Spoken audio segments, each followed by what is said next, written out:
Hello, creative hearts. I wanted to start today with one of my favorite quotes by one of my favorite authors, Angeles Arian. In many shamanic societies, if you came to a medicine person complaining of being disheartened, dispirited, or depressed, they would ask one of 4 questions. When did you stop dancing? When did you stop singing? When did you stop being enchanted by stories?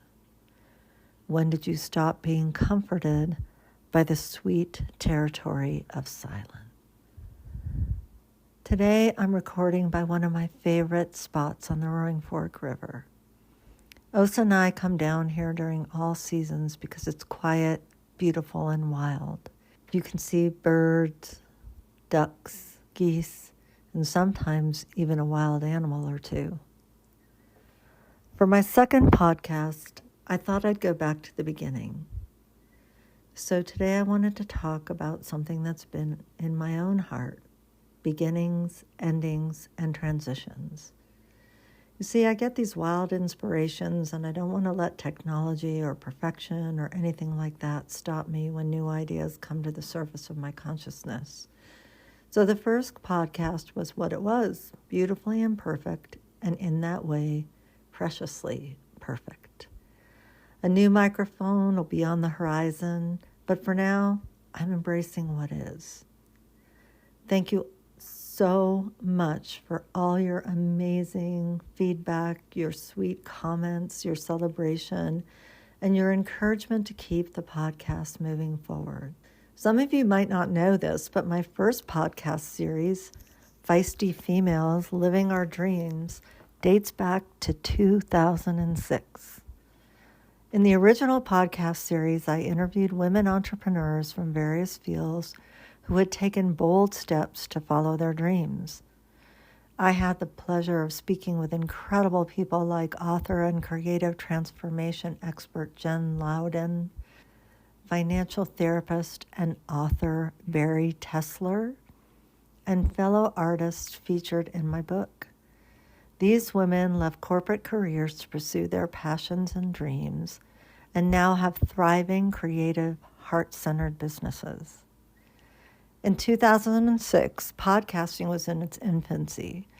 There weren't many, if any, platforms for hosting episodes. Sadly, due to the lack of those hosting platforms, I only have a few of those early podcasts in my music files. But revisiting those amazing conversations inspired me to give podcasting another shot. I always finish these conversations with the same question. What would you share with another woman who is considering taking the leap? Their answers to this question were always unique and incredibly inspiring. Thank you for your patience with this learning curve as I step into these waters again. A lot has changed over the years. I thought I'd go back to the beginning and share why I've spent the last 35 years weaving the alchemy of creativity, the wild practices of animals and nature, and all types of experiential process into my work. I went to graduate school in 1986. Yeah, back in the day. After interviewing several different types of professional therapists in the field, including art therapists, I chose not to go toward art therapy at that time because it was still very diagnostic. For therapists who are listening, you might remember the person, tree, house exercise. For whatever reason, I intuitively did not believe that art should be used to diagnose someone. It was not how creative process had supported my own personal healing journey. Creativity in my healing journey gave voice to that which I could not identify or give word to. I chose social work because it was the most aligned with my values for social justice, diversity, equality, and other significant values. I went through my master's in clinical social work. I learned about psychopathology and diagnosis, numbers in the DSM, and things that were important for supporting people who were having issues with mental health. I questioned if they actually were. But I gained invaluable clinical knowledge, and I also knew that creativity was a powerful tool for transformation and healing in a non-clinical way, even if that wasn't widely recognized at that time. Knowing that I'd had serious learning issues of my own at a time when nobody really knew how to work with learning differences except to label you, I really struggled with the idea of giving someone a number and a diagnosis. In the deepest place of my heart, I believed then, and even more so now, that no matter what we come into this life with, there is an opportunity to transform and thrive when we have the support, encouragement, and the tools that can help us. I believe this as it's what happened for me in my own life. I never dreamed I would go to graduate school. In fact, after a series of quote-unquote psychological tests, which was an attempt on my part to help me understand my learning style issues, I was told by the psychologist that I was, quote, only suited for vocational school and not to pursue my master's degree. I was 21 years old, and I was devastated. Now, don't get me wrong, there's absolutely nothing wrong with trade schools. In fact, I earned my associate's degree in photography from the Art Institute, which essentially was a 2-year trade program. Didn't have to do math or science. We just learned how to be photographers. But at that time, I was dreaming of going back to school to become a therapist so I could help people overcome many of the issues that I'd suffered through in childhood and adolescence. Depression, severe learning issues, family trauma led to resulting severe depression, addiction, and use of alcohol. Most of my freelance photography stories were about social justice issues, and in writing and photographing these stories, a passion for service was born. When I left that psychologist's office, I was in tears, convinced that everything I'd ever been told was true and that my dream of becoming a therapist was over. There was absolutely no way I was ever going to pass an LCAT or an MCAT. Well, for those of you who know me, you likely know that sometimes that kind of judgment is just the thing that will light a fire in my heart. After a day or two of feeling sorry for myself, I was able to dust myself off and say, I'll show you who can't go to graduate school. And I did. What I understand now is that his pronouncement lit the ember of my dream and lit the fire that carried me through my master's in clinical social work program. The truth is, in the end, that psychologist gave me a gift, a challenge to self-perception and core beliefs. He gave me the mantra for my life's work. Never let anyone step on your dreams or tell you it's impossible. Following graduate school, I had the incredible good fortune to synchronistically find my way to Aspen. I never dreamed there could be a mental health center. I was there to visit friends. At the time, there was literally one center, and it was called Aspen Mental Health. It was 1988. I called the number in the phone book from a payphone, and in the way my life works, their child and family therapist was leaving in 3 weeks. I interviewed for the position, but I was on a road trip to the Four Corners, trying to figure out where I was going to live once I could exit Florida permanently. And they told me that they had another applicant with 20 years experience from Florida that they needed to interview. I never expected the call that came 8 weeks later. There were no cell phones. I had to give them my mom's number while I traveled. I was offered the position. My first mentor was a woman named Kristen Hughes, who was the executive director and clinical supervisor at the time. When she interviewed me, she walked out in a pair of overalls and a striped shirt, and I had the deep sense that if I was offered the position, she would be my first teacher and guide, who might allow me the freedom to create what was in my heart. And she did. When I arrived in her office that first day, she handed me 3 files and told me, "Here's our child and family program. Go ahead, create whatever you want." I needed my supervision hours, so I went along with the game and put the numbers on the mental health forms, always trying to give somebody the lowest one they could receive, which was called adjustment disorder. At the time, you were allowed to have an adjustment disorder for 6 months. I figured, well, 6 months, adjustment, we're all going through some kind of adjustment, right? It was the one I could live with. Then I realized that without knowing what I was doing, I started to weave creative process into my work. What was interesting about that was 35 years ago, there was no yoga in my community, no dance, very little alternative practices in the small valley where I live. I couldn't get referrals saying that I used the creative process in my work. At that time, I said, "I'm an MSW." And then when a client came into my office, after we talked for a while, I say, "Do you want to try something?" Truly, I made it up as I went along. Prior to my master's, my art foundation had been as a photographer and photojournalist.